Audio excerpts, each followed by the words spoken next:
tout le monde.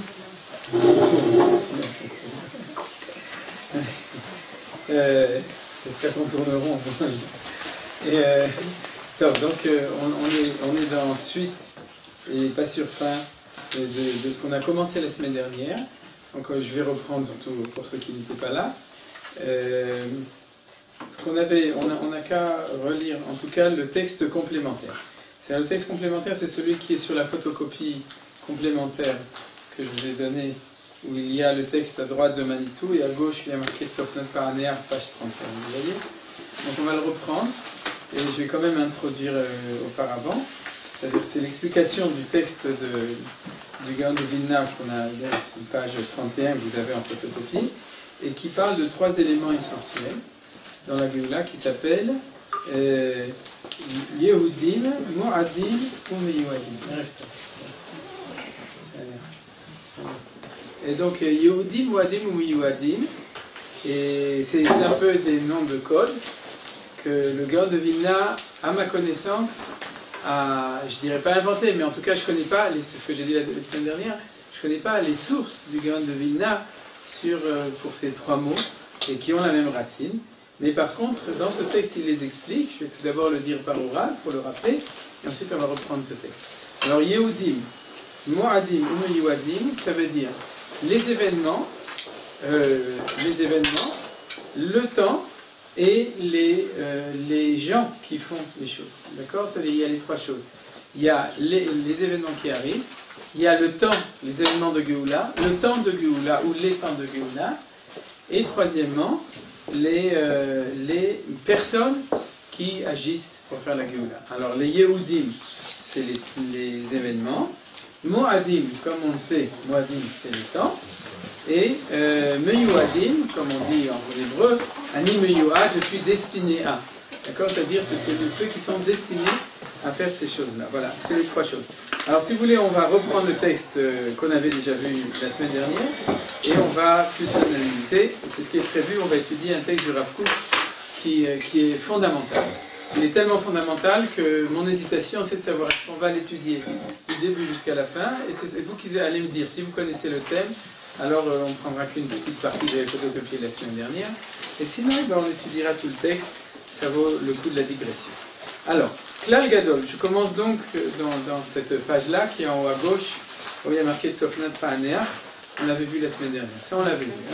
Klal Gadol, Beravodat, Ikveta de Meshicha. Donc un des grands principes, ou le grand principe, dans le travail qu'on a à fournir au moment de Ikveta de Meshicha, chez Kol Shloshet Ayesodot Aikariim, que les trois principes essentiels sont Yehudim, Moadim ou Yehuadim, ce qu'on vient de dire. Tzrichim lavo ke'echad, ils doivent tous être, on pourrait dire, conjoints, bad bevad, ensemble, arriver ensemble, que chuta meshulash, balinatek, selon l'expression qui est marquée dans le livre de Michelet, comme le fil qui est fait de trois filins qui ne font des frappas. Chuta meshulash, lo bimhera, inatek, c'est un passage.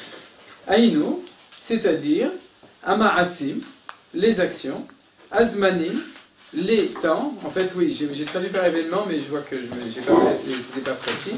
Pour le Gaon de Vilna, c'est pas les événements en tant qu'événement, mais en tant qu'acte. C'est-à-dire c'est les actes, ma'asim, azmanim, les temps, vashlichim, et les émissaires, c'est-à-dire ceux qui font l'action. C'est pas les shlichim de l'agence juive spécialement. Les shlichim, c'est les gens qui se considèrent comme envoyés pour réaliser le projet. D'accord? C'est-à-dire c'est tous les gens qui agissent de manière, qui agissent pour réaliser le projet. C'est des personnes là ici. Oui, c'est des personnes, voilà. C'est-à-dire, et c'est là qu'on arrive, c'est bien que Abraham, tu me le dis, c'est ce qu'on avait fait remarquer parce que j'avais amené la référence dans le Sefer Yetzira qui parle de Hashan. Hashan, c'est Olam, Shana, Nefesh. C'est-à-dire Olam, c'est l'espace, Shana, c'est le temps, Nefesh, c'est l'homme. C'est-à-dire ce qui fait l'histoire du monde, ou ce qui fait tout, c'est toujours la personne, le temps et l'espace. Alors c'est un peu ça. C'est-à-dire Ma'asim, c'est les actions, c'est ce qui se fait dans l'espace, on pourrait dire. Azmanim, c'est les temps, et Shlichim. Et ce qu'on va voir, c'est que ça, c'est un principe général dans le Sefer Yetzira. Qu'est-ce que ça a de spécial dans le temps de Géoula de Mashiach ben Yosef? Alors on va juste prendre le pasuk suivant. Kanirmaz be pasuk, comme c'est marqué en allusion dans le verset, Anitsanim niru ba'aretz et azamirigia vekol ator nishma be'artzenu, Donc c'est le passouk de base de ce livre, puisque c'est selon ce verset-là qu'il y a le nom du livre de Kolator. Alors, Anitsanim, donc c'est les bourgeons Niroubar et ça apparaissent dans le pays, c'est les Maasim, d'accord. Et Azamir Igia, le temps du chant, on avait dit le chant du Zamir, bon, le temps du chant de l'oiseau est arrivé, on a dit ça c'est le temps. Le Kolator Nishma Bertzenu, la voix de la tourterelle, mais en fait on avait vu Thor, on avait traduit que c'était la personne, l'acteur, puisque Thor c'est Taya, comme la tour est à Haaretz, ceux qui s'occupent de découvrir le pays. Nishma Bertzenu se fait entendre dans notre pays. Anitsanim Niru Aïnoua Yehudim, c'est ce qu'on vient de dire, c'est Anitsanim Niru, c'est les événements ou les actions. Et Azamir Aïnoua Moadim, et c'est un temps, donc c'est le Moadim, c'est le temps. Kolator Nishma Bertzenu, Aïnou Ameyuadim, Meyuadim, donc c'est les shlichim, les personnes qui réalisent les choses. Vechen, le Fia Pasuk, qui est le Chanina Kiva Moed, bon, on va laisser tomber, c'est-à-dire tous les autres psukim, c'est en fait, on les a vus la semaine dernière, je pense que ça suffira. Voilà. Alors, le point essentiel qu'on va analyser aujourd'hui, c'est ce que je vous avais demandé, c'est pourquoi, pour ceux qui sont nouveaux, hein, si vous avez des questions, vous ne vous gênez pas pour poser des questions, vu qu'on est dans le vif du sujet, donc vous ne vous gênez pas. Donc la question c'est pourquoi est-ce que le Gra insiste sur le fait que les trois choses doivent venir ensemble, c'est-à-dire les acteurs, les actions, les acteurs, les actions et le temps de l'action. Et secondo, pourquoi est-ce qu'il a traduit ça par Yehudim, Moadim ou Meyuadim? Et là, je vais commencer par la fin, je me souviens plus ce que j'ai déjà dit la semaine dernière, mais je le reprends, c'est que Yehud, c'est une destinée. C'est-à-dire qu'elle est Ani Meyuad, c'est que je suis destiné à quelque chose. Ouais. Et donc, si le Gaon de Vilna a utilisé ça, c'est parce qu'il veut nous révéler qu'il y a en fait quelque chose de, on pourrait dire, une contrainte qui est supérieure. C'est une contrainte de la Kadosh Baruch Hu. Ça veut dire quoi? Ça veut dire on va commencer du temps. Puisqu'on sait que le Gaon de Vilna parlait d'un temps déterminé, un temps prévu de Géoula, c'est-à-dire que Kiva Moed ou Ed Lechania, c'est un temps. Donc c'est un temps qui est prévu par Akadosh Baruch Hu. C'est ce qu'on avait appelé depuis le début de l'année un deadline. Mais ce n'est pas un deadline parce que dead, ce n'est pas le bon mot, hein, c'est un lifeline ou trialine. C'est-à-dire, mais c'est un temps prévu. Comme on a vu, vous vous souvenez qu'il y avait Beïta Rishena, si on était méritant, alors ça venait avant le temps, et si on n'était pas méritant, ça vient en son temps. Alors c'est de ça qu'on parle. Donc le Gaon de Vilna nous fait remarquer qu'on est dans une problématique tout à fait spéciale, la problématique du fait que quand le temps est arrivé, c'est obligé que ça arrive. C'est-à-dire qu'on n'est plus dans la situation où on peut se payer le luxe de nous demander notre avis. Est-ce que ça te fait plaisir, ça ne te fait pas plaisir? Alors, bien entendu, tout ça, c'est au niveau collectif. Parce que chacun est libre d'adhérer au processus collectif ou de ne pas y adhérer. C'est-à-dire, cette liberté n'est sûrement pas sans prix. C'est-à-dire, puisque si le temps est arrivé, ne pas y adhérer, c'est grave. Et au contraire, si on adhère, c'est bien. Donc, mais il y a malgré, au niveau de l'individu, on voit dans notre histoire qu'il y a adhésion ou non-adhésion. Par contre, au niveau collectif de l'histoire, il n'y a pas cette liberté. On pourrait dire qu'on n'est pas dans un temps de liberté, et c'est ça qui est le point essentiel, selon ma compréhension, la raison pour laquelle les termes que le Gaon de Vilna a utilisés, que ce soit des termes connus d'une référence de Kabbalah ou que ce soit des termes que lui a décidé de prendre, sont, que ce soit pour la personne, le temps, ou pour l'événement, c'est la même racine, c'est Yehud. C'est-à-dire tu es destiné à ça. On pourrait dire aussi, vous savez que la dialectique classique dans la Emouna, c'est Yedia ou Bechira. Vous connaissez, c'est-à-dire la connaissance, la Kol Safoui vers Reshut Netuna. C'est-à-dire tout est connu par Hachem, mais la Reshut Netuna, c'est-à-dire la dialectique entre liberté et connaissance de la Kadosh Baruch Hu. Yedia, c'est Yud, Dalet, Aïn, et Yehud, c'est Yud, Aïn, Dalet. C'est les mêmes lettres, c'est-à-dire dans l'autre sens. C'est-à-dire que le Yehud vient de la Yedia et Lokit, c'est la même chose. Mais seulement, ça pourrait être un cours de Emouna général sur comment est-ce qu'on fait la... Tu as dit que c'était la destinée. Oui, la destinée. Ça vient de la connaissance de Dieu, exactement. La destinée, ta destinée, c'est au-delà de ton choix, d'accord? C'est ta Shoresh Neshama, c'est la raison pour laquelle tu es venu dans le monde, c'est tes chromosomes, etc. ton DNA. Elle n'est pas attachée à la connaissance que tu as de Dieu. Si, c'est justement.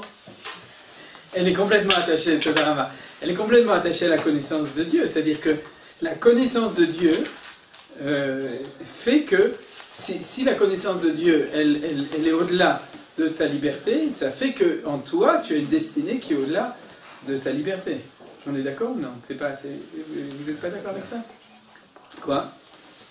Je capte pas. Alors j'explique, c'est bien que tu le dises. La connaissance de Dieu, c'est Dieu qui connaît.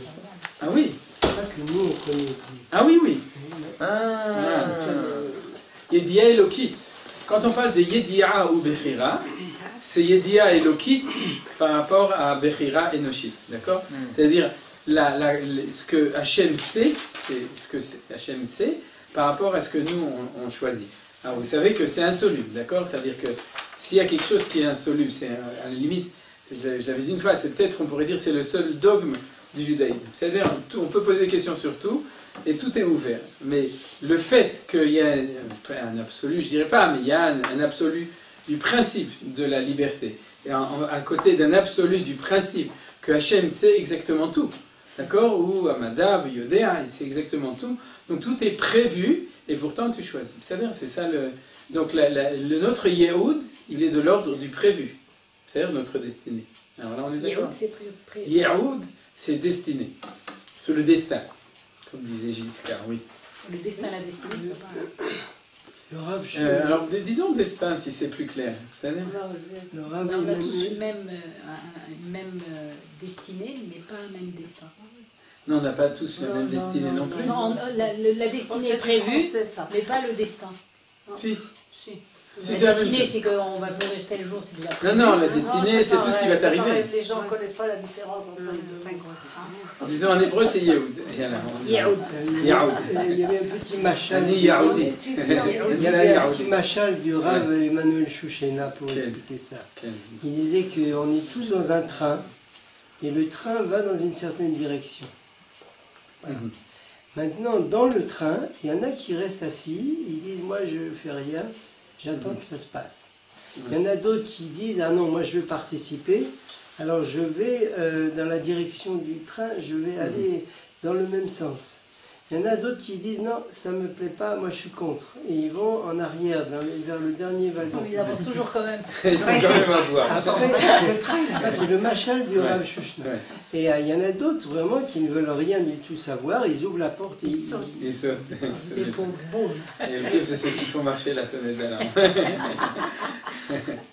C'est Ça, C'était pas dans le machal. Et alors, pour revenir ici, j'ai fait une toute petite digression parce qu'en fait, on est dans une question tout à fait spécifique. C'est le fait que, à partir du moment où on sait que le temps n'est pas dans nos mains, puisque c'est le Beïta, c'est-à-dire c'est une Géoula qui va venir parce que le temps est arrivé, alors déjà au niveau du temps, il n'y a pas de liberté.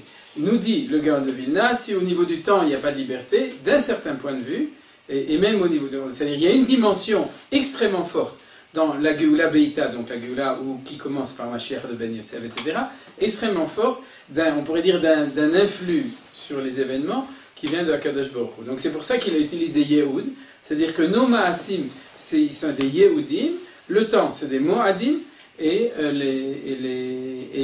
la personne, c'est les Miyuadim. Pourtant, les Marasim, c'est quelque chose qu'on choisit. Voilà. D'accord. Alors, comment ça va avec... Voilà, alors c'est pour ça que c'est extrêmement important, c'est-à-dire on n'est pas du tout dans la question philosophique de Yedia ou Prira dont j'ai parlé avant, on est dans une question historique précise du temps de Géoula. Or, j'irai plus loin que ce que tu dis, c'est que on se souvient que d'un autre côté, on dit que la Géoula de Mashiach ben Yosef, c'est la Iteruta de la Tata. Vous vous souvenez, le réveil de la Tata, c'est-à-dire qui vient par en bas, d'accord? C'est-à-dire que c'est quelque chose qui dépend de notre initiative. C'est-à-dire ce qu'on dirait des Meyuadim et des Ma'asim. C'est-à-dire des actes qu'on fait en tant qu'acteur. C'est-à-dire celui qui agit. Et donc, c'est contradictoire. Alors, c'est ça qu'Aniré, le Gaon de Vilna veut soulever. C'est-à-dire que c'est vrai que tout dépend de notre initiative, mais quoi qu'il en soit, ça va arriver. Comme la faute du premier homme. Dans quel sens? Bah, c'était prévu, sinon... Ah oui, mais c'est pas aurait exactement dans le même sens. Oui, Ah bon? c'est vrai. Non, c'est que dans un autre sens. C'est que, c'est-à-dire de toute façon ça va arriver, mais en fonction de ce qu'on fait ou ce qu'on fait pas, ça va arriver plus vite, mieux, moins bien. C'est-à-dire plus facilement et moins facilement. C'est-à-dire qu'on a une lourde responsabilité, on pourrait dire, d'adhérer au projet. Soit on est en première classe, soit on est en deuxième classe. Voilà. Non, soit on conduit le train ou bien on nous passe. pousse. Voilà. C'est-à-dire c'est un petit peu ça l'équation des choses. Alors maintenant, c'est là où c'est extrêmement important parce que dans le fond, dans le texte, il vient après que je n'ai pas photocopié de cette page 100, vous voyez, c'est-à-dire page 101, page 102, que je n'ai pas photocopié. Le Gaon de Vilna, c'est tout le chapitre, c'est le chapitre 4 qui parle de ce sujet, c'est un tout petit chapitre. Il nous invite, il dit aux gens, faites attention, prenez sur vous la responsabilité, soyez vous les shlichim, parce que plus vous prendrez et plus on le fera, plus ça se passera bien et plus il y aura un refus et plus ça se passera mal. Mais ça se passera.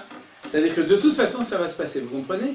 Alors c'est là où on est dans une grande différence avec un temps d'histoire générale. C'est-à-dire dans le temps d'histoire générale, il y a toujours l'homme, l'endroit et le temps. C'est-à-dire que le Hashan, l'équation générale de tout, elle existe toujours. Mais elle est spécifique au moment du temps de Géoula. Elle est spécifique à cause de cette chose-là. Oui, qu'est-ce que vous voulez dire?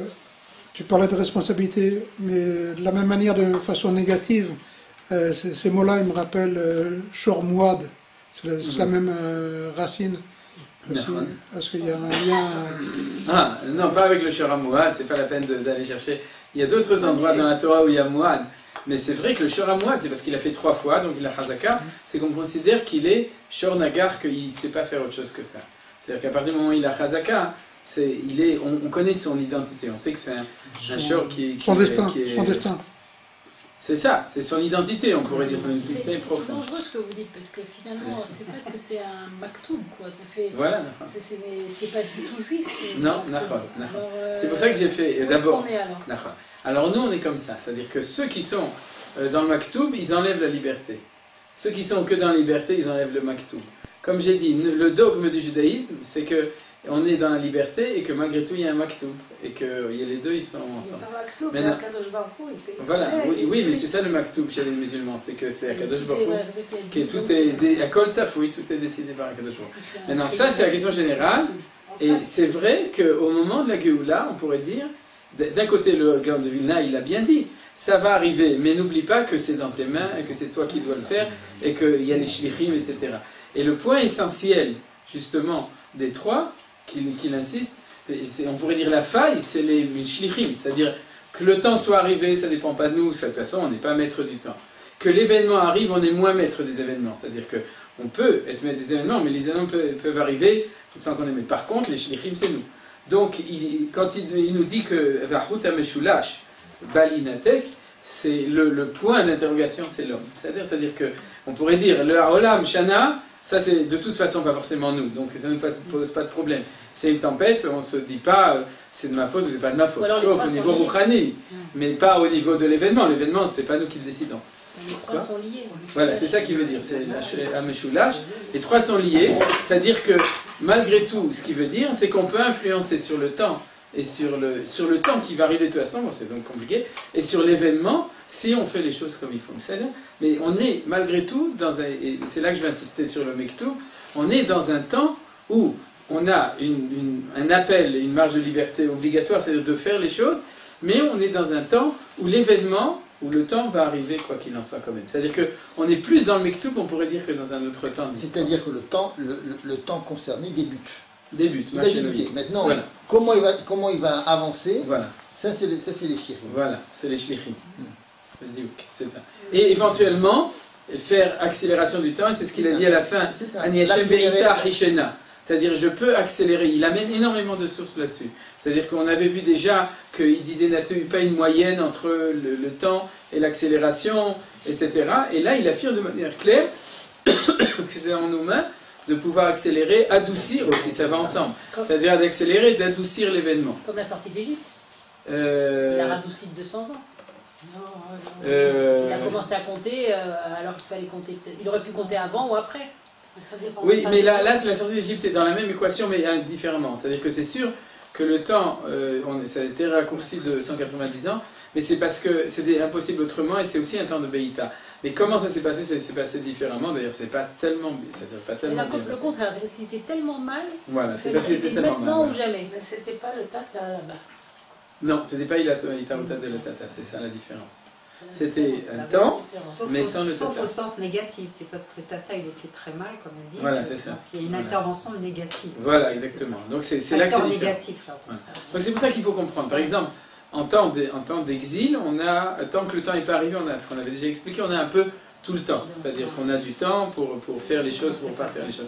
Quand le moment est arrivé, bon, pour prendre l'exemple de la Parashat Shavua, moi j'écoute les shiurim de Manitou quand je roule, donc...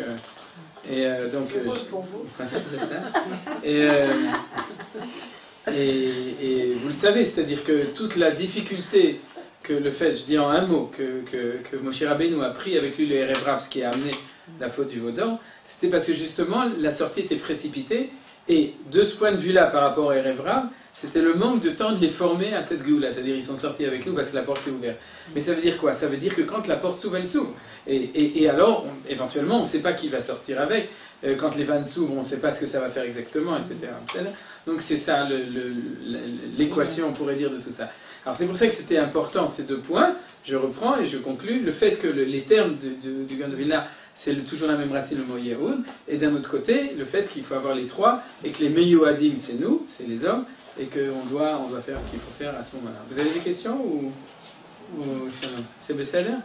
D'accord. Alors on va étudier. Je vous propose d'étudier, maintenant qu'on a appris ça, on est à même de comprendre un texte extrêmement important du Rav Kook, qui est basé sur les mêmes connaissances, mais souvent sur la même chose. Ce que j'ai expliqué, ça semble simple, et c'est simple, mais ça nous développe, ça nous permet, comme tout l'Imout Torah, ça nous permet de comprendre des notions plus complexes, qui n'ont pas été développées directement par le Gaon de Vilna. Vous allez tout de suite comprendre pourquoi, c'est-à-dire quel est le hidouche de Rav Kook à propos de ça. Alors c'est ce qu'on appelle, vous voyez, vous l'avez dans la même page, mais la semaine dernière, je pensais étudier uniquement le début, et si vous êtes d'accord, ça nous fait une digression du Gaon de Vilna, mais c'est tellement beau et tellement important et c'est un texte tellement fondamental que, si vous êtes d'accord, non, c'est Igrot Areya, c'est juste en dessous. Il y a les grottes de Lascaux et il y a les grottes de Reya. C'est pas les mêmes. Alors, vous voyez, il y a marqué Igrot Areya, que vous sachiez, c'est la correspondance du Rav Kook. Les lettres que le Rav Kook a écrites, il n'y a pas les réponses des autres. Il y a quelqu'un qui, en ce moment, a sorti la correspondance dans les deux sens, c'est-à-dire aussi avec les lettres des gens à qui il a écrit. Là, dans les Igrot Areya, il n'y a que les lettres que le Rav Kook lui-même a écrites. Il y a marqué à droite Chelek Bet, donc il y a 4 tomes des Igrot, donc c'est le deuxième tome, et c'est la Igeret Tav Kuf Nun Hei. 555. Combien t'as dit? 555. Ah, en plus 555. On appelle aussi la surnomme du coup la Igeret tunisienne. C'est-à-dire Hamsa. D'accord, donc... Mais en général, on a l'habitude dans le monde des yeshivot qui étudient Rav Kook de l'appeler Igeret Takana, parce que Takana, c'est Milachon et Taken. Donc tout le monde se souvient de cette Igeret. On peut dire qu'un jeune qui commence à Eli, à la Mechina ou à Tzmona, c'est peut-être la première chose qu'il va tout de suite étudier, c'est Igeret Takana. Donc si vous l'avez étudié, que vous avez des enfants, des petits-enfants là-bas, ça vous permettra de pouvoir discuter avec eux, donc c'est pas mal aussi. Donc c'est une Igeret extrêmement célèbre, vous allez comprendre pourquoi. Je vous donne une introduction. Si la plupart de vous l'avez déjà étudié, alors on ne l'étudierait pas ensemble, vous me direz vous-même. Quoi? Vous n'étiez pas Élie dans votre jeunesse? Non. D'accord, ok, ça n'existait pas. Voilà. Oui, vos enfants, oui. Donc, Élie Lama Zaftani, un bazooka. Donc, Igeret Takana, c'est quoi? C'est qu'au moment de la Shemitah d'Ia Hasra, c'est-à-dire à l'époque de Rav Kook, c'est-à-dire il y a longtemps, il a eu l'histoire, il a prononcé son psak de Eter Mechira, et il y a un Rav important qui s'appelait le Radbaz, le Ridbaz, qui habitait à Tzfat à l'époque, si je ne me trompe pas, et il y a Radbaz et Ridbaz. C'est Ridbaz qui s'est opposé de manière virulente, qui faisait partie des Chougim, on pourrait dire Haredim de l'époque du Rav Kook, et qui s'est élevé de manière extrêmement virulente contre le Eter Mechira du Rav Kook, et contre le fait que le Rav Kook, il dit je te connais, je sais que tu es un bon juif, tu es un Shtraimel, tu vas avec lui à la choule le Shabbat et tout. Donc comment toi tu peux te mettre avec tous ces shkutzim, avec tous les gens, tous les chilonim, et les tzionim, comment tu peux aller avec eux, etc. Et le Rav Kook lui a répondu. Donc je ne connais pas le texte de la lettre, mais selon la réponse, on voit aussi la lettre du Ritbaz. Le Rav Kook répond toujours de manière très posée, très gentille, mais ceci dit, il sait dire ce qu'il a à dire, vous allez le voir. Et donc c'est une des lettres les plus importantes du Rav Kook dans lesquelles il s'adresse à un Talmid Chacham, un grand Talmid Chacham, qui est Haredi antisioniste à l'époque, et dans lequel il explique sa chita. Alors il commence d'abord par expliquer pourquoi il est lié au Tzionim, et ensuite il va parler du Eter Mechira et de toute la Shmita. Et ça, je n'ai pas photocopié, c'est une très longue lettre, et ce qu'on a photocopié, c'est uniquement ça. Alors vous allez voir tout de suite le lien, on va l'étudier, et du coup, vous allez voir le lien avec... il a accepté le message D'après ce que je sais, non. Non. Mais il est possible que sans la lettre, ça aurait été pire. Ah, ça, on doit toujours croire, et c'est apparemment, je suis sûr, parce que le Rav Kook est tellement écrit de manière tellement extraordinaire que quelqu'un qui est en face de lui ne pouvait pas ne pas au moins recevoir quelque chose. Qu'est-ce que tu voulais dire, Harry? Sûrement respecté. C'est ça, c'est-à-dire ça a tempéré, ça se trouve, ça a évité des grandes machlokot en soi-même. Alors, Yeda Hadar Geono, Ken Aderek, c'est pas Aderek Medini, c'est Hadar Geono. Donc c'est Hadar Geono, je n'ai pas besoin de traduire, c'est des titres de respect qu'il donnait au Ritbaz. Sheshne Dvarim Ikarim Yeshnam Shem Yachad Bonim Kedushat Israël Veit Kashrut Elokit Imen. Qu'il y a deux choses qui ensemble construisent la sainteté d'Israël, Veit Kashrut Elokit Imahem, et le lien qui peut se créer entre Hachem et avec le Ham Israël. Aechad ou Segula, le premier c'est la Segula, Kelomar, c'est-à-dire Teva Kedusha Shebenishmat Israël Mirushat Avot, c'est-à-dire, et là vous allez les retrouver des thèmes de Manitou, mais c'est l'occasion de les voir dans les sources, d'accord? Donc c'est-à-dire la nature sainte qui est dans le Neshama d'Israël, Mirushat Avot, par héritage des pères. C'est-à-dire, et là, de nouveau, c'est relié directement avec l'enseignement de Manitou dans la Parashat HaShavua sur les pères et le maître, etc. D'accord? C'est-à-dire, je reprends les mots, Teva, la nature de la sainteté, de la Neshama d'Israël, qui, elle, est Yerushat Avot, qui est l'héritage des pères. C'est-à-dire que ça, c'est quelque chose qu'on a parce qu'on est descendant de Avraham, Yitzhak et Yaakov, et pour ceux qui se sont convertis, ils ont reçu cette chose. C'est pour ça qu'un guerre, il s'appelle Ben Abraham. Ben Abraham, pas Martin, mais Martin Guerre. Il faut toujours se souvenir que c'est à la guerre comme à la guerre. Donc, Israël Mirushat Avot. Ka'amur, comme il est marqué, et là il cite un pasuk dans Dvarim, Lo Betzidkatra Hashem, etc., qui im, ken, me'avat, avotecha, etc. C'est pas parce que vous êtes un grand peuple de tzadikim que Hashem, il t'a sorti d'Égypte et donné la Torah, c'est parce que, à cause de la méchanceté, non, il te donne la terre, regarde, il te donne la terre, c'est parce que les habitants de la terre sont des mécréants, c'est-à-dire, et qu'il aime tes avos. Je ne me souviens pas le pasuk en ivrite, mais vous le retrouvez dans Parashat Ekev. C'est-à-dire, Rak ba'avotecha chashak Hashem la'avotam yifrar bezaram acharem. C'est la suite du pasuk, ou le pasuk suivant, c'est que Akadosh Baruch Hu, il n'aime que tes ancêtres, et la'avotam, chashak, il les veut parce qu'il les aime, mais yifrar bezaram acharem, et c'est pour ça qu'il a choisi sa descendance après. C'est-à-dire que, là, c'est pas qu'il t'aime pas, c'est qu'il t'aime parce que tu es descendant des patriarches. Les fils de... Voilà. Veitem li segula mikola amin, et il dit que c'est ça, Veitem li segula, ça c'est le pasuk dans Yitro, une segula de tous les peuples. C'est-à-dire le Ham segula, la notion de segula, il dit c'est ce qui transcende la personnalité de chacun, c'est ce qui est l'identité profonde, et ça ça vient des pères.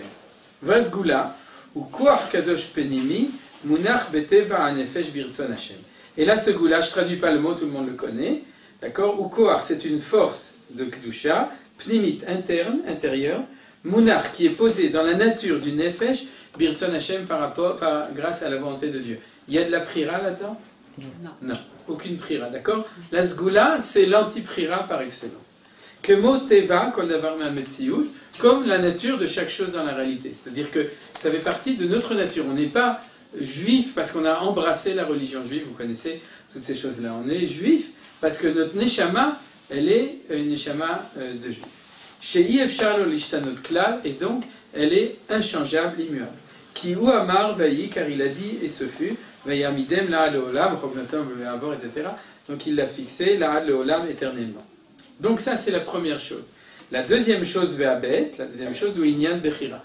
Donc vous voyez qu'on est déjà dans ce qu'on a dit jusqu'à maintenant. C'est-à-dire pas au niveau de la Yediya Elokit, mais du niveau du Yehoud. C'est-à-dire le Rav Kook l'appelle le Yehoud Segula, d'accord? Et là, il met la Segula par rapport à la Bechira. Et Ve'abet ou Inyan Bechira. Zetalouy, Bema'aseh Atov ou Ve'Talmud Torah. Et la Bechira dépend des bonnes actions et du Talmud Torah. C'est-à-dire, si tu étudies, comme j'ai déjà dit une fois, si tu vas au Talmud, et si tu ne vas pas au Talmud, le Talmud Torah. J'étais Ravanis quand j'étais jeune. Ouais, maintenant je suis ravagé. Et au Merkaz, les gens qui connaissent, et dans le Beta Knesset, il y avait marqué cette phrase, donc c'est pas moi qui l'ai marqué.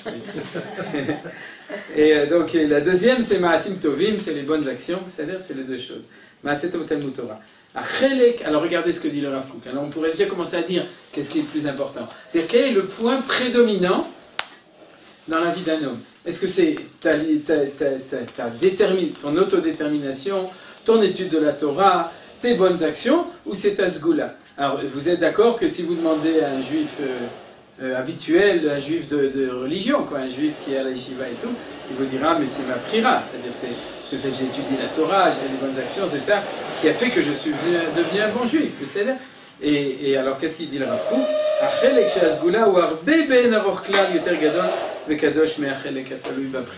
C'est-à-dire la partie de la sgoula, il est de manière même on peut pas immesurable, il est beaucoup plus grand et beaucoup plus kadosh que la partie qui est à lui, qui dépend de la prière. C'est-à-dire, donc ça c'est déjà un chidouche que dit Rav Kook. Ne t'imagine pas que l'essentiel c'est le côté bechiri, l'essentiel c'est le côté ségouli.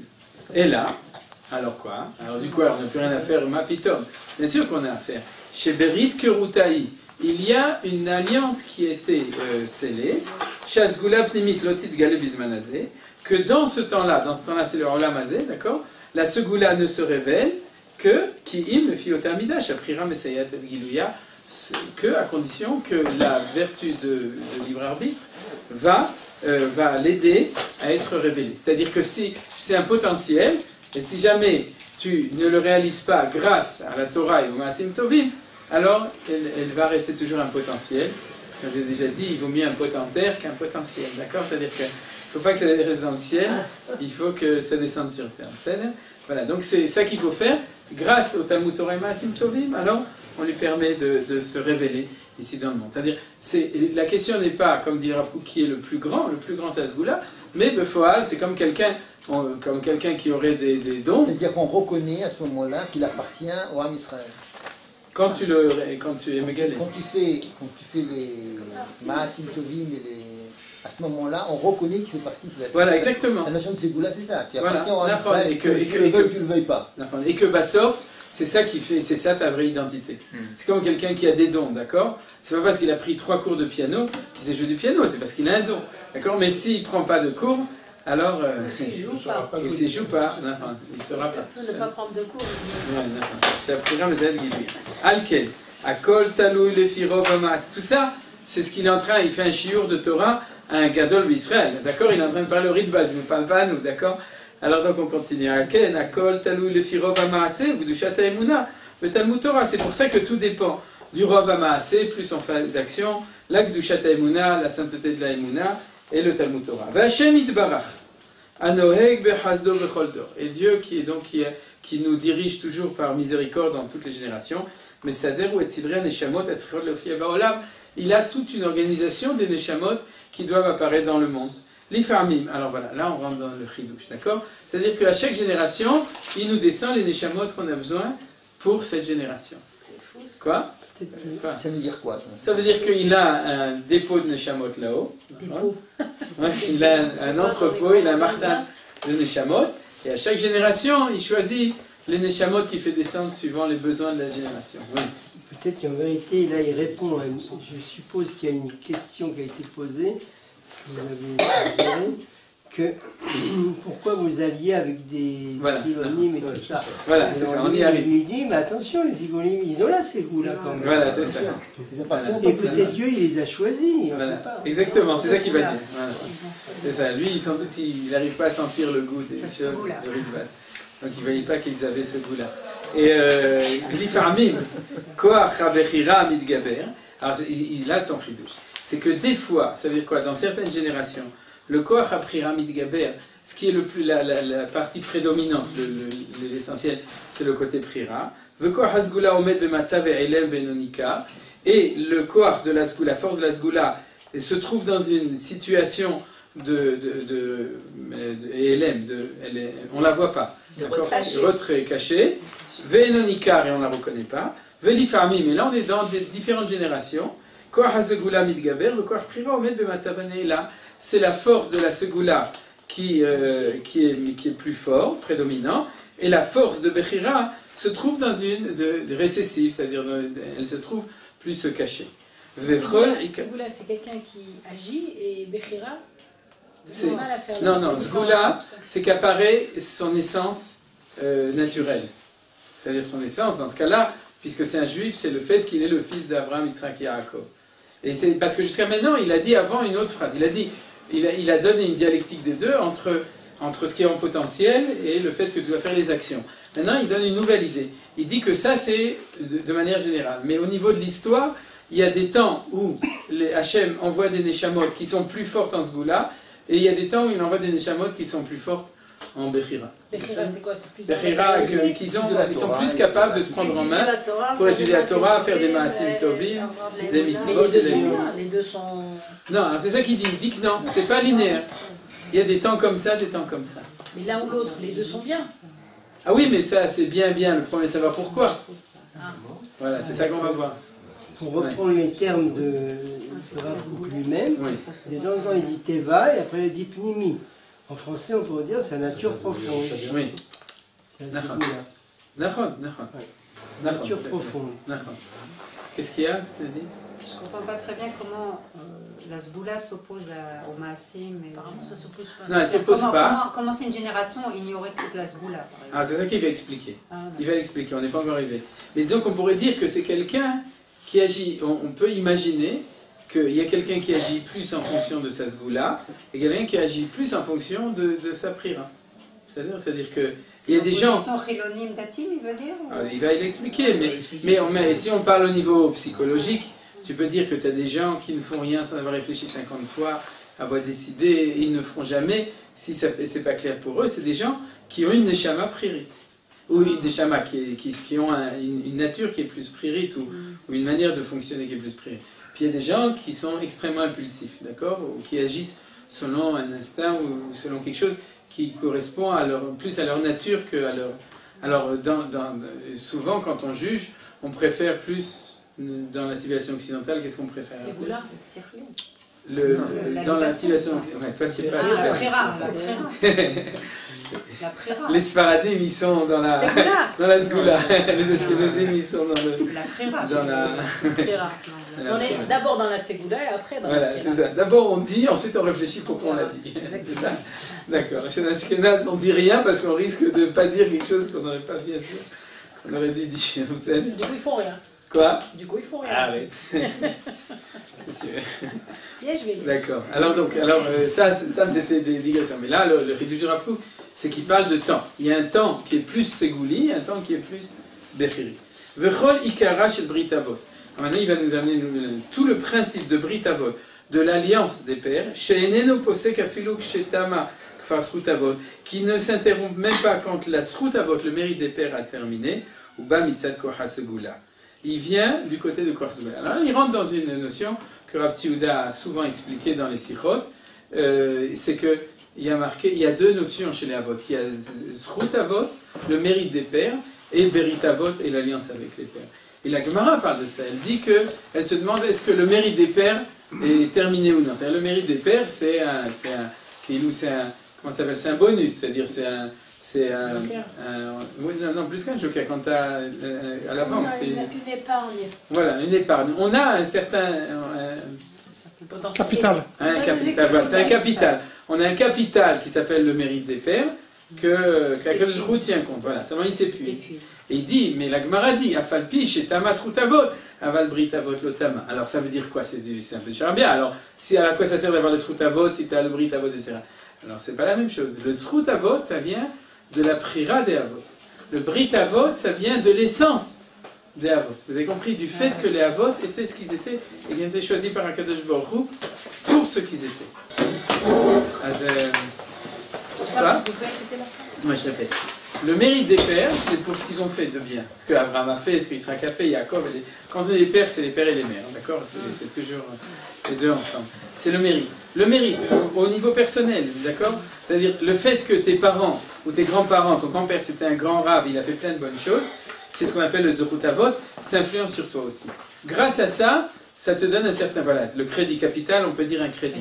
Tu as un crédit, on le voit. C'est-à-dire que les gens, des fois, ils font des chemins un peu sinueux, ouais, et l'homme à qui à la haine, on se demande comment ça se fait, mais seulement, ils ont le Zechut Avot, le mérite des pères. Seulement, c'est un capital qui s'épuise. D'accord? C'est-à-dire, on peut l'utiliser, mais seulement si tu l'utilises. Il vaut mieux ne pas l'utiliser, justement, le garder pour les enfants. Et et prendre que les intérêts. Donc, mais le Brit, c'est ça qu'il me dit, c'est quelque chose qui est au-delà de tout ça, puisque c'est la Sgoula. Maintenant, quand on prie dans la Tfila, qu'est-ce qu'on dit? Wezocher hasde avot, umevi goel, livne venem, le ma'an shemo be'ava. Alors, Vezocher hasde avot, ça veut dire hasde avot, c'est Zechut Avot ou Brit Avot? C'est le Zechut Avot, le mérite. Vezocher hasde avot, umevi goel, livne venem. Donc on parle de la Géoula. Alors, est-ce que la Géoula vient à cause du mérite des pères ou du Brit des pères? Si c'est à cause du mérite, on a de quoi s'inquiéter. Il y a des gens, des juifs très pieux et très angoissés à cause de ça. Parce qu'ils voient que de notre temps, on a un problème de mérite. C'est comme ça qu'ils voient. Moi, je ne vois pas comme ça. Mais ils voient comme ça. C'est leur problème. D'accord? Ils trouvent qu'il n'y a pas tellement de mérite ici. Je ne sais pas comment ils font leurs calculs. Mais c'est comme ça. Et ils s'angoissent parce qu'ils se disent le capital a déjà été épuisé depuis longtemps. On n'a plus rien dans le compte en banque. Et en plus, on n'a pas de mérite. Donc, ça va être la catastrophe, etc. Alors, le Rav Kook répond et dit non, parce que il dit qu'il y a toujours Brit Avot, l'alliance des pères. Donc, de ce point de vue-là, il faut savoir que. Et la Brit, elle vient d'où? De la Ségoula ou de la Ségoula, c'est ça la Nekuda. La Brit, l'alliance, c'est Ségoula. C'est comme les chromosomes. Voilà, d'accord. Alors, il rajoute Uveikva de Meshicha. Ikva de Meshicha, on est arrivé directement au sujet, c'est-à-dire dans notre temps, dans le temps de la Géoula qui commence à arriver petit à petit, comme vous savez que c'est ça la traduction officielle de la notion de Ikveta de Meshicha, et non pas la traduction erronée qui est le temps d'avant la Géoula, mais c'est le temps du début de la Géoula. Mitgaber beyoter koach hasegula. Voilà, on y est arrivé, c'est ça qu'on voulait dire. C'est-à-dire que dans le temps de Ikveta de Meshicha, dans le temps qu'on vit et qui est analysé par le gars de Vilna, il y a suprématie du koach hasegula sur le koach habechira. C'est ça le chidouche. Donc le Brit Avot, il est beaucoup plus fort. Voilà, c'est ça. C'est-à-dire on passe à la feuille suivante. Shehu Tochen. C'est ça le contenu de Zocher Hasde Avot ou Mevi Goel Livne Venem, le Ma'an Shemo Be'ava. Alors, a priori, ça prête à confusion, puisqu'il y a le mot Hasde. Vous êtes d'accord? Vous avez compris? Maintenant, vous avez remarqué que depuis qu'on étudie la Géoula, on étudie aussi la Hamida. Chaque fois, on a des références dans le Gaon de Vilna. C'est-à-dire qu'en fin de compte, c'est logique. Toute la Hamida, l'essentiel de la Hamida, c'est pour apprendre à prier sur la Géoula. Donc, plus on apprend sur la Géoula, plus on apprend une bonne kavana de Tfila. Donc, c'est important aussi. D'accord? Alors, il dit pourquoi? Kloma. Alors, comment est-ce que le Rav Kook comprend cette phrase, qu'on dit 3 fois par jour au moins, toute sa vie? Kloma. Lo mitzada bechira. Ça veut dire que la Géoula, elle ne vient pas du côté de la Bechira. Sheiba mitzada ma'asim atovim sheba banim mitzada tshuva, qui vient grâce aux bonnes actions des fils. C'est nous. Ou mitzada tshuva du côté de la tshuva. Et là, le ma'an shemo, amit galel des zechirat chasde avot. C'est-à-dire que le ma'an shemo qui se révèle à cause du souvenir des bonnes actions des pères. C'est-à-dire le mot ma'an shemo, ça veut dire c'est une décision. Sgouli. Voilà, c'est ça. Vous avez compris? C'est-à-dire que les mots essentiels, et c'est pour ça que les gens ne le voient pas, parce qu'ils voient Chasde Avot. Alors ils disent le Ma'an Shemo, c'est quoi le Ma'an Shemo? Stam, la Géoula, elle vient parce qu'Hachem, ça lui fait plaisir ou c'est important pour lui. C'est comme ça qu'ils comprennent les maths, pas du tout. Le Ma'an, c'est que la Géoula vient avec une finalité, non pas avec une cause, mais une finalité. Quand ça vient avec une finalité, on est dans le Yehoud, puisque le Yehoud, la racine de nouveau, c'est Ad. Ad, c'est jusqu'à, c'est-à-dire qu'on est dans la direction futur et non pas dans les causes premières. C'est-à-dire, et c'est ça le pshat, le ma'an. C'est c'est-à-dire, non, Yehoud, tu n'étais pas là, donc tu ne peux pas savoir de quoi je parle. c'est du chinois. Mais c'est-à-dire que le Ma'an Shemo, c'est bien ce qui est marqué ici. Donc c'est comme ça que le Rav Kook dit, Zocher Hasde Avot, ou Mevi Goel Ivne Venehem, le Ma'an Shemo Be'ava, donc c'est Brit Avot, et c'est pas Srut Avot. Puisque c'est Brit Avot, donc c'est qu'au temps de Geoula, le Koach Asgouli apparaît beaucoup plus fort que le Koach Priri, puisque le Koach Asgouli, c'est notre référence de notre filiation par rapport au Avot. Le Be'ava, Asim Avot, Siman Abanim. C'est Avot, comment on le comprend?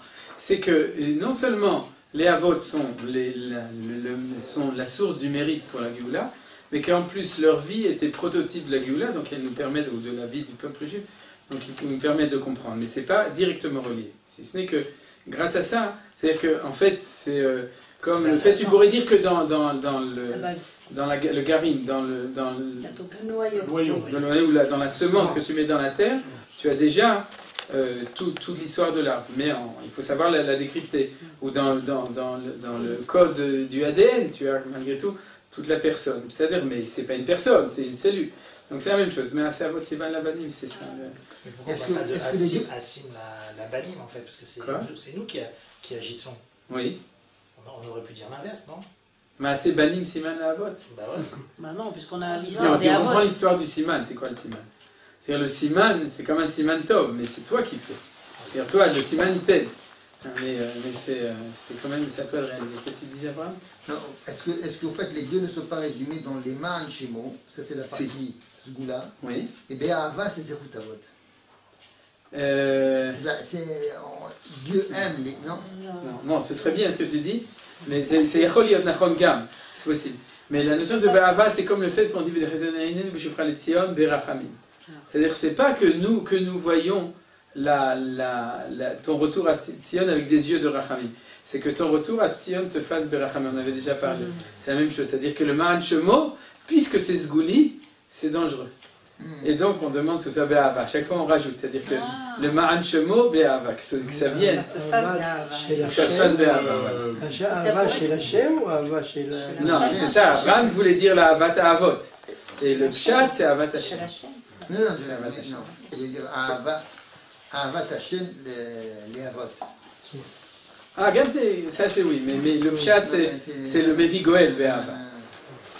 Non, les sens sont suffisamment. C'est la première bracha de la Hamida, c'est la bracha la plus fondamentale. Donc chaque mot est pesé. D'accord. Alors jusque-là, vous avez compris les. Alors vous voulez qu'on continue sur ce texte? C'est bon, d'accord. C'est bon, tout le monde là. Omnam lifa'amim mitgaber hosher kazeh shemafsik et ofat azgula gamken.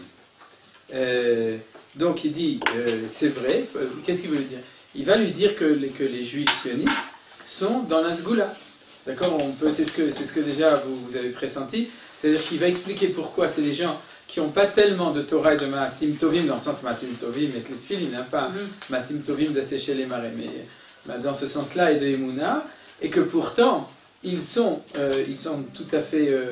Il faut les accepter, il faut aussi travailler avec eux, parce qu'on est dans un temps où les gens qui agissent sont du côté de la Sgoula. Alors, entre parenthèses, vous avez compris le lien avec ce qu'on a appris dans le Gaon de Vilna. Vous voyez directement. Ce que j'ai dit, la différence, c'est que c'est ça la Gadlout. C'est-à-dire que le rôle du Rav Kook, c'était d'expliquer l'idée du Gaon de Vilna pour expliquer pourquoi est-ce que, même si le sionisme est un mouvement séculaire, qui n'est pas religieux, c'est un mouvement de Géoula. C'est ça le problème par rapport au Haredim. D'accord?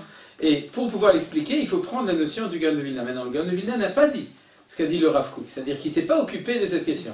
Je l'avais déjà dit, parce que le Gaon de Vilna n'a pas forcément vu ou su, peut-être que Akadosh Baruch Hu lui a caché cet événement, ou peut-être que ça aurait pu se passer autrement, et en tout cas le Gaon de Vilna voulait que ça se passe autrement. Il voulait que les leaders du leadership, c'était lui et pas Herzl. Il aurait préféré, la barbe ça allait, le chapeau aussi, mais malgré tout il aurait préféré que ce soit lui. Lui il était arrivé avant aussi. Il est arrivé avant, mais il n'a pas réussi de son temps. Et il le savait, puisqu'on voit que ça passe d'heure en heure, il savait qu'il ne pouvait pas tout faire. Et puis c'était son problème de Beïta Richena.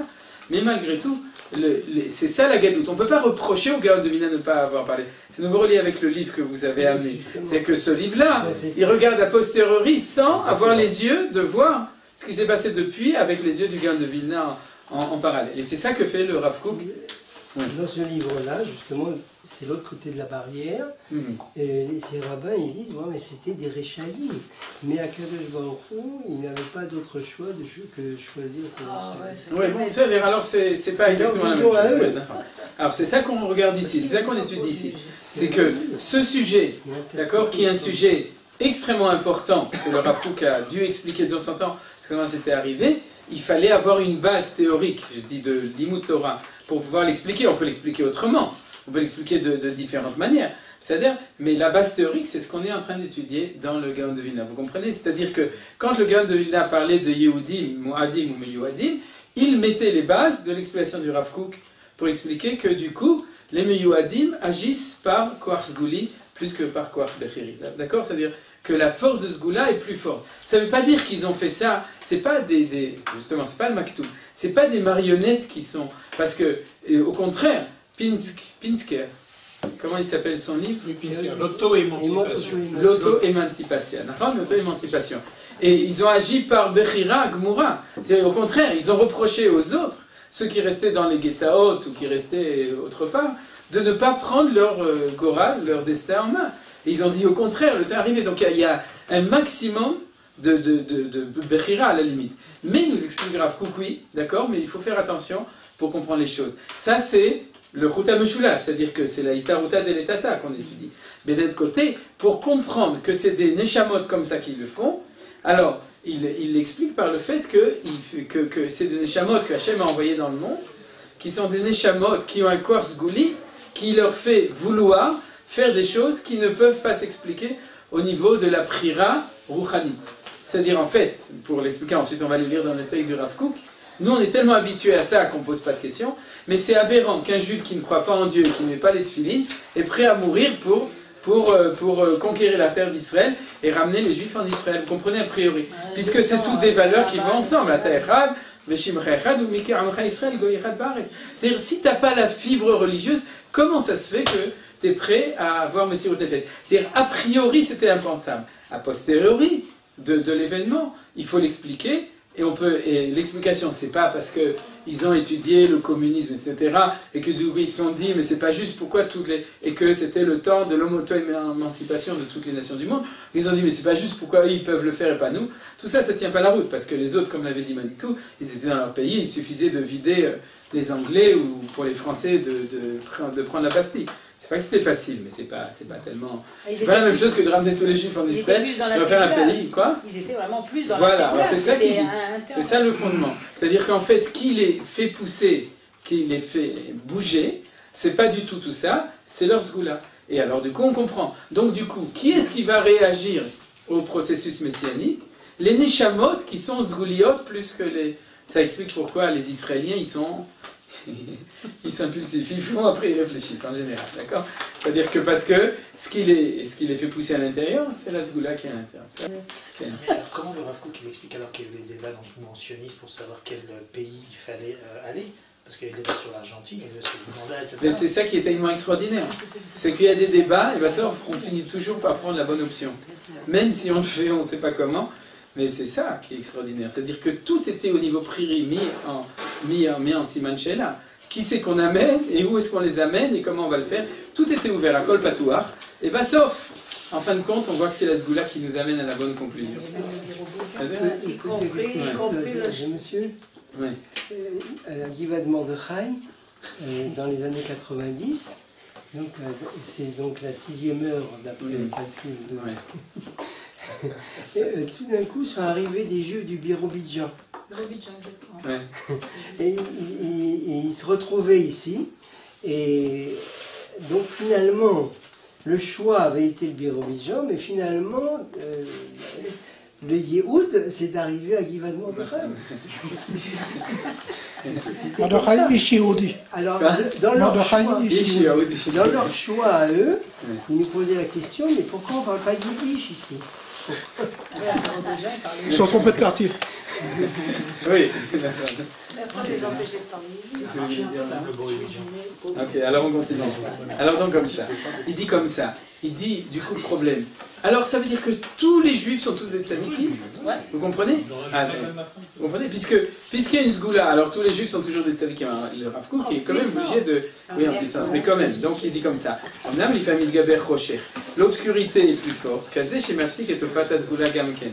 C'est-à-dire qu'à la limite, c'est ce qu'on appelle la notion même de karet, quelqu'un qui peut se couper, se retrancher. Vous connaissez le coup du retranchement, Baba au Rome et tout, les camps retranchés romains. Mais il peut être tellement rachat que même sa sgoula, il se la coupe. C'est-à-dire, aval zei efshar kiim b'mishebal mida zolih liyot chaz v'shalom sonet Israël. Il dit, qu'est-ce qui fait que quelqu'un qui ne fait pas les mitzvot se coupe? C'est s'il est sonné Israël. C'est-à-dire que c'est pas le fait de faire des mitzvot ou non qui fait que tu es juif ou non. Tu es toujours juif. Israël a falpi shechata Israël. C'est-à-dire, mais qu'est-ce qui peut engendrer le fait que tu deviens vraiment, on pourrait dire, un moumar, un rachat, un métro, etc. C'est celui qui est sonné Israël. Vedore shra'a lahem befoal ou betzipiat alev. Il faut, sarakol, kol Israël, c'est-à-dire la plupart sont c'est-à-dire, Doresh Ra'a Lahem, c'est celui qui cherche le mal pour de faire du mal à Israël, veut Poal, Befoal activement, ou Tzipiat Alev, et dans l'espoir. C'est-à-dire, il mène un espoir de faire du mal au peuple juif, à Israël. C'est-à-dire qu'en fin de compte, le critère, on pourrait le critère Zgouli, et comme il a dit que la Zgoula est plus importante que le critère le plus important, c'est Avat Israël. C'est Avat Israël. C'est Avat Israël. Alors les 7 mères qui vont embrasser les ennemis d'Israël. Partie des sommets Israël. Ils sont sommés Israël. Alors on ne vous a pas sonné. Alors donc, moi minim. Alors le Rav Kook il donne l'exemple. Moi minim, comme par exemple les minim, chez Mfaresh Aramam Ilchot Fila, chez eux Metzerim les Israël. Les minim, d'accord, c'est historiquement c'était les chrétiens.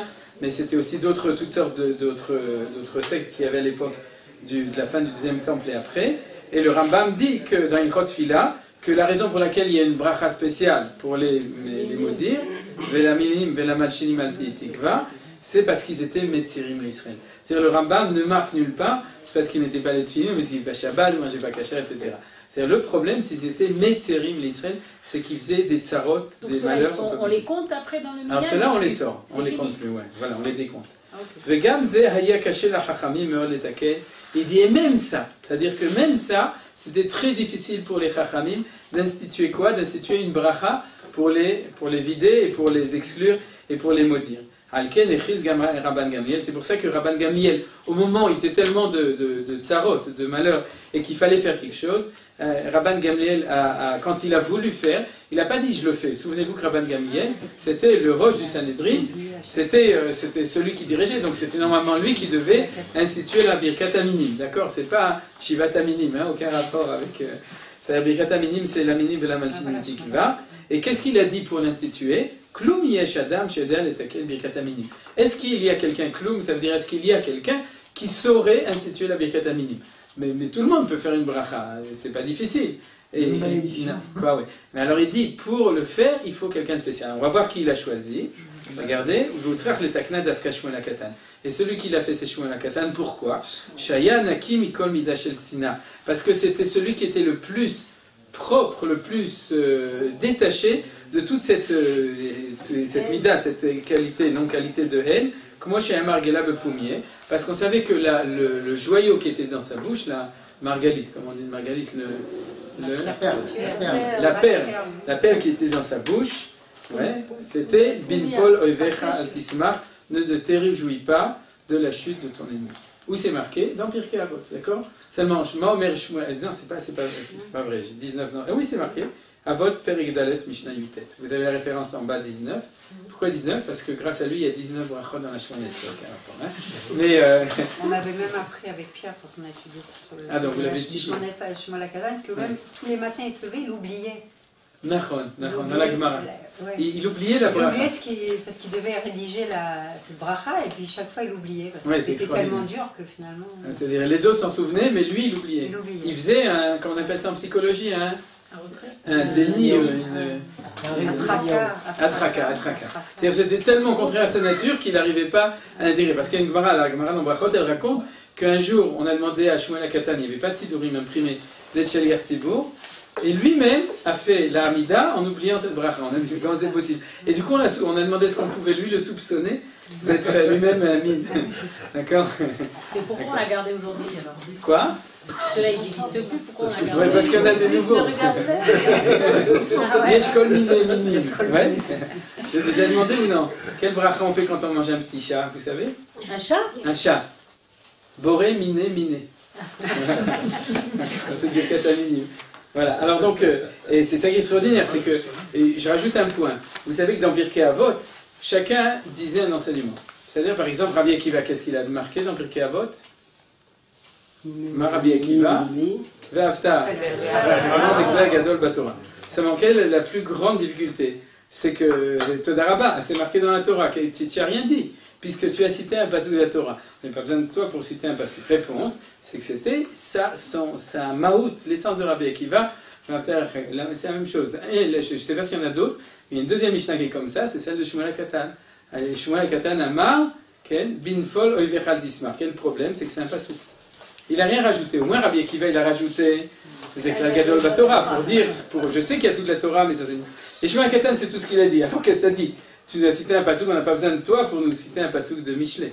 D'accord? La réponse, c'est que c'était l'essence, la mahout, c'était la personnalité de Shmuel HaKatan. Et c'est pour ça, nous dit Rav Kook, que c'était lui qui pouvait être celui qui instituait cette bracha de Birkat Hamid. C'est Shmuel qui est enterré là? Non, Shmuel HaKatan, c'était un Tana à l'époque de Rabban Gamliel. C'est-à-dire, il n'est pas vieux, il n'a que 2000 ans. C'est Shmuel Hanavi. Ah, je sais pas où il est. La Ségoula de Shmuel Hanavi. Quoi? C'était la Ségoula de Shmuel HaKatan. Oui, la Ségoula de Shmuel HaKatan qu'il était Nachamim. Et des Hagav, il y a un Mahamar très long de Rav Zini qui montre que ce pasuk parle de juifs, pas de non-juifs. Ça ne veut pas dire qu'on doit être sa mère. Une filat oyev lo yehudi, mais on n'a pas. Mais le Michelet ne parle pas. Quoi? C'est spécialement yehudi. Le yehudi, par exemple, il dit ça à propos du fait que la Shirat Hayam, c'était Simchat Nefila. Et il dit qu'il y a certains qui disent qu'on ne dit pas le Hallel, parce qu'à cause de ça, il prouve que ce n'est pas du tout vrai, parce que si des fois, il faut être sa mère Benefilat Oyev quand c'est un ennemi du peuple juif. Dans la Shira, c'est clair. Hein. Dans la Shira, c'est clair, la femme, c'est clair. C'est exactement, Bédiou. Par contre, quand il parle, donc il parle de manière claire, non pas de l'ennemi du peuple juif, mais on parle d'un mauvais juif, d'accord? Et que dessus, Shmuel HaKatan disait, je peux pas être sa mère Benefilat Oyev. C'est-à-dire, je peux être sa mère. Et donc, c'est lui qui a été choisi par Rabban Gamliel pour faire du kataminim. Pour être sûr que la kavana qu'aura Shmuel HaKatan quand il fera la bracha, ou dans le texte de la bracha, vous voyez, ce sera dafka sur ceux qui ont complètement perdu la sgola kula. C'est-à-dire qu'ils sont complètement désgoulés. Mais si ils sont un tout petit peu sgoulés, d'accord, alors on ne peut pas parler d'eux. On n'a pas le droit d'être mechaven sur eux. C'est-à-dire, il faut faire attention d'ailleurs quand on fait birkat haminim, c'est-à-dire parce que birkat haminim, c'est une bracha un peu dangereuse. Alors, v'dorenu, nitrabu neshamot rabot. Voilà, là on est arrivé au point essentiel, et on va aussi, si vous êtes d'accord, la semaine prochaine on continuera. Uvdorenu, dans notre génération, nidrabu neshamot rabot, il y a plein de neshamot. Shafal pi shem shfelot meod beinyan aprira. Donc, on prend dans ces mots ce que j'ai dit tout à l'heure, que c'est des neshamot, de nombreuses neshamas, qui, bien qu'elles sont extrêmement shfelot, c'est-à-dire extrêmement basses au niveau de la prira, valken emneguim bemaasim raim rabim, ou videot rabot meod Hashem ishmerenu. Et c'est pour ça qu'ils sont touchés de nombreuses mauvaises actions et de nombreuses mauvaises idées, c'est-à-dire penser dans le sens conception, idéaux, c'est-à-dire conception. Meod Hashem ishmerenu, que Hashem nous en préserve. Mikol makom, or la segula meir baem, la lumière de la segula les éclaire. Ve'alken et mechavevim meod. Et donc on vient, et quel est le signe que c'est comme ça? Et c'est pour ça qu'ils aiment beaucoup et Klalut Israël, l'ensemble du peuple juif, ve'hoshkim beret Israël, et ils sont amoureux de la terre d'Israël. Uvekama dvarim tovim ve'ikarim me'amidot, shem baim isgulat Israël beteva nafsham, Et encore plusieurs bonnes choses et chères des qualités qui viennent de la Sgulat Israël sont dans la nature de leur nefesh et ils excellent dedans. Je pense toujours par exemple éventuellement au fait que les premiers Chalutzim c'est des kibbutznikim et qu'ils ont cherché des valeurs morales extrêmement hautes dans tout ce qui était Ben Adam Lachavero, exactement. Et c'est à ça, oui, aujourd'hui aussi. Et c'est à ça auquel pensait le Rav Kook quand il disait que c'était des tzadikim zgulim et pas des tzadikim au niveau pririm, mais des tzadikim. Et quand on dit Derech Eretz Kadma la Torah, on peut aussi se l'expliquer de cette manière-là. Oui, mais Derech Eretz, on peut aussi. Le Manitou l'expliquait de cette manière. Parce qu'il disait c'est Derech Eretz Avot. C'est pour ça que le livre de Bereshit et avant le livre de Shemot, avant le don de la Torah, il faut se relier avec l'identité des pères. C'est-à-dire, ou Neshamot Kaelu. Et des Neshamot comme ça, Im Izdakek le Karev Otam. Alors là, vous avez des questions? Non, on continue. Là, ça fait rien. Ça va? On oublie ce qu'on a dit. D'accord. Si on oublie quelque chose. C'est-à-dire, de toute façon, si vous êtes d'accord, on l'étudiera jusqu'au bout. On consacrera encore un cours parce que c'est extrêmement beau et important. Oui. Qu'est-ce que vous vouliez dire? On peut parler de Tzadikim Chilonim. Est-ce qu'on peut accepter cette notion? Oui, de Bassof, oui. Bien sûr que oui. Bassof, oui. Est-ce qu'on a le droit de les appeler Chilonim? Parce que Chilonim, c'est du Chol. On pourrait dire Tzadikim Yehudim. Tzadikim Israélim. Tzadikim Israélim. Ouais, maintenant on peut les appeler Ségoulim. Oui, les Ségoulim. רק אם אתה אוהב יהודי, אז זה בסדר. ואתה לא שונא, אז זה בסדר. Alors, ou Neshamot Kaelu, et des Neshamot comme ça. Vous voyez que le Rav Kook, Bechavana, il parle de Neshamot, d'accord? Il parle de gens. Il déteste les hommes, mais il aime la terre d'Israël. Alors, il a une bonne sgoula de ce côté, il a moins bonne sgoula de ce côté-là. De toute façon, même de l'époque du Rav Kook, par exemple, Eliezer Ben Yehuda, il n'était pas très orthodoxe. Il a fait tchouva le dernier jour de sa vie avec Rav Kook. Mais vous avez raconté l'histoire, non? Vous avez pas raconté? C'est que un jour, le dernier jour de sa vie, il est rentré chez Rav Kook, et d'habitude, Rav Kook il avait une chevroute à ce moment-là, il ne permettait pas qu'on dérange. C'est dans le livre de Rav Israël Simchara, c'est marqué. Et quand Eliezer Ben Yehuda, à chaque fois qu'il avait des couchiottes d'ivrit, de la chaîne à Kodesh, de savoir les choses, il venait demander à Rav Kook qui rêve auto, etc. Et il a dit, on arrête, je l'anime Kabel auto. L'autre, il a ouvert des grands yeux, sa rêve auto, il a dit, mais t'arrêtes jamais. Non, aujourd'hui, oui. Alors, il lui a posé des questions, il lui a donné la réponse, il lui a dit, etc. Et il dit, Rabbi Eliezer, Oulaï Gi Azman Lashuv. Azman Lashuv. Peut-être que le temps est arrivé. De revenir. Eliezer Ben Yehuda a répondu, Oulaï. Voilà, c'est une histoire véritable sur le fait que Eliezer Ben Yehuda, il était Oev et Tzfat Haaretz. Est-ce qu'il aimait la terre? Est-ce qu'il aimait le peuple?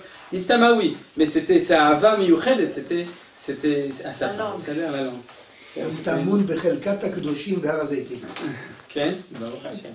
Ok. Alors donc, ou Neshamot Kael, des Neshamot comme ça, Imizdakek le Karev Otam. Regardez, maintenant il lance un petit coup à Orit Baz. Imizdakek le Karev Otam, ça c'est un passage extraordinaire. Si celui qui veut les rapprocher, Izdakek, c'est-à-dire Zakouk, c'est celui qui a besoin de les approcher. Parce que bien entendu, ce qu'il est en train de lui dire au Orit Baz, au lieu de les repousser, tu dois faire comme moi, de les rapprocher. C'est-à-dire, mais si celui qui doit les rapprocher, Mishen Bodéam ou Ka, Shel Tviat Haïm, et quelqu'un qui n'a pas une connaissance profonde et une vision, Tviat Haïm c'est une vision, la Da'at Lechalek, qui est capable de faire la différence, Ben Atzad Azgouli Apnimia Kadosh, entre le côté Zgouli intérieur Kadosh, Shebahem qui est dedans, ou Ben Atzad Apriria Mekulkal Shebahem, et le Tzad Priri qui est Mekulkal qui est en eux, c'est-à-dire qu'il n'est pas capable de faire la différence. Et là, c'est vrai aussi au niveau de l'éducation de nos enfants, etc., que c'est pas toujours si simple. Parce qu'à force d'aimer tout le monde, des fois, on est métachtèche, on efface un peu les limites et on risque de créer une attirance pour le monde qui n'est pas religieux, quoi, c'est-à-dire Chiloni, etc., qui est des fois pas perçu de manière claire chez les enfants, chez les gens, ou dans les autres par rapport disons, on pourrait dire au datim léoumi. C'est-à-dire, donc, non, j'explique que celui qui, pour pouvoir être mekaré votam, pour les rapprocher, il faut avoir une dea muka, donc une connaissance profonde, et une tviyataïn, c'est-à-dire une vision qui est capable de tout le temps faire la différence entre leur bon côté et leur mauvais côté. C'est-à-dire le côté de voir tout le temps leur neshama et leur côté zgouli, mais d'un autre côté de voir aussi que c'est pas une iskat kravila, que du coup tout est bien, tout est bon chez Dupont parce que ils ont le côté zgouli. C'est-à-dire, c'est pas parce qu'il a le côté zgouli que ce qui fait de mal, il n'y a pas. Moi c'est Durand. C'est Durand, ouais. D'accord. Ah oui, d'accord. C'est-à-dire, alors d'accord. Alors il dit donc, chez où mais qui fait nafsham que chochim le kotim asovim shoshana. Il donne un exemple qui est un exemple de la Kabbalah. Il dit que les côtés priri, qui est mekulkal, donc qui n'est pas bien chez eux, ça entoure leur nefesh, leur âme, comme les épines qui entourent une rose, une fleur de lys, Shoshana, que Shoshana ben achochim, ken ra'ayati ben banot, je ne traduis pas. Celui qui n'a pas ça, alors il risque au contact de cette volonté de les rapprocher, au contraire lui de se laisser abîmer. Voilà, de se laisser abîmer, Dieu nous en préserve. Et d'apprendre de leurs actes, et d'être lié ou attaché ou de se coller au côté mauvais qui est en eux. Et donc du coup il est obligé de s'éloigner d'eux. Donc de qui on parle a priori? Alors c'est ça le problème, savoir comment on sait qui est-ce qui peut et qu'est-ce qui ne peut pas. Est-ce qu'on va envoyer nos enfants avec le Bnei Akiva faire un truc d'une rencontre, etc. Ou est-ce qu'il vaut mieux attendre qu'il ait déjà étudié 10 ans à Yeshiva avant de lui permettre d'aller faire du Kiruv Rechoki? Vous comprenez? C'est toujours la question classique, etc. C'est-à-dire, Hashem Yitbarach noten belvavo, non, Hashem Yitbarach noten belvavo ratzonze ou marshavazo shel sina veshel itrachakut kede shelo yevulalo. Alors voilà, c'est la phrase. Il dit que Hashem Yitbarach, pour celui qui risque d'être attiré par leur mauvais côté, il met dans son cœur une volonté comme ça, une pensée comme ça, de les haïr et de s'en éloigner, afin de ne pas être influencés par eux. Traduction, les gens qui haïssent les chilonimes c'est qu'en fin de compte, c'est parce que fondamentalement, ils veulent être comme eux. Donc, c'est-à-dire ce qu'on dit. Ils ont peur.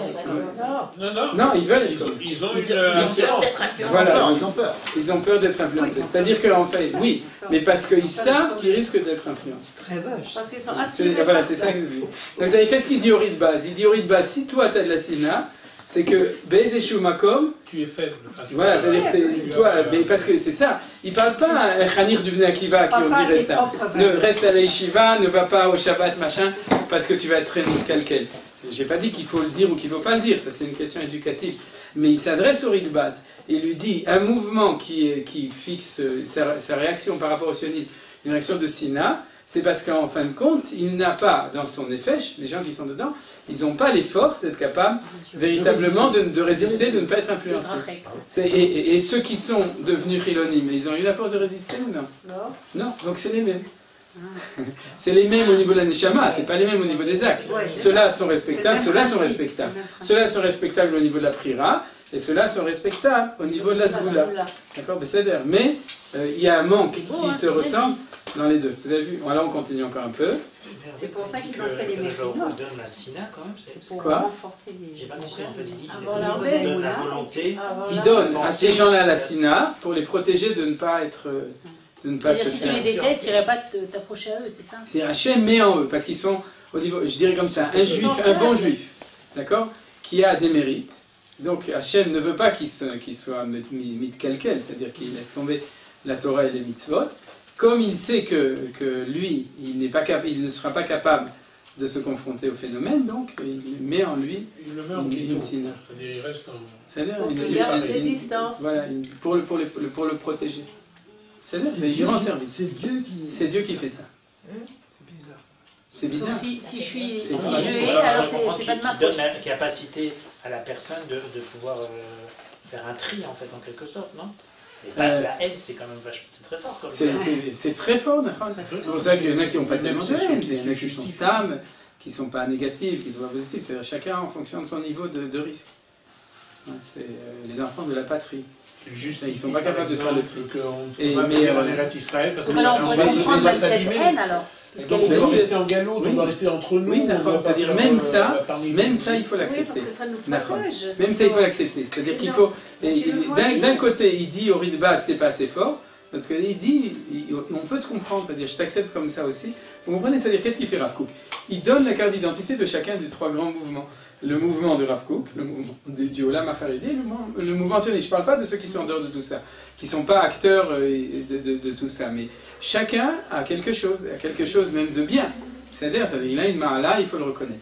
C'est magnifique. Qu'est-ce que je veux dire? Ouais, bien sûr, c'est extraordinaire. Et ce que Manitou rajoutait pour illustrer ça, il y a marqué une phrase Kol shirat reto kodemet lechachmato. Vous connaissez, c'est aussi dans Pirkei Avot. Kol, tout celui que la crainte de la faute précède sa sagesse va être mitkayemet, elle va rester, elle va se maintenir. Mais Manitou disait, il n'est pas marqué, j'ai traduit Bechavana, pas exact, il n'est pas marqué Kol shirat ret qu'il a la crainte de la faute. Il dit Kol shirat reto kodemet lechachmato, celui qui a la crainte de sa faute. Ça veut dire que dans l'inconscient, tout le monde sait quelles sont nos fautes dans lesquelles on peut tomber. Parce que chacun a ses fautes à lui. C'est dans son Sheresh Neshama, les fautes qu'on a. Et il dit, la sagesse, c'est d'avoir la crainte de sa propre faute. Alors, où on l'a dans connaissance, où on l'a inconsciemment. Là, il parle du phénomène inconscient collectif.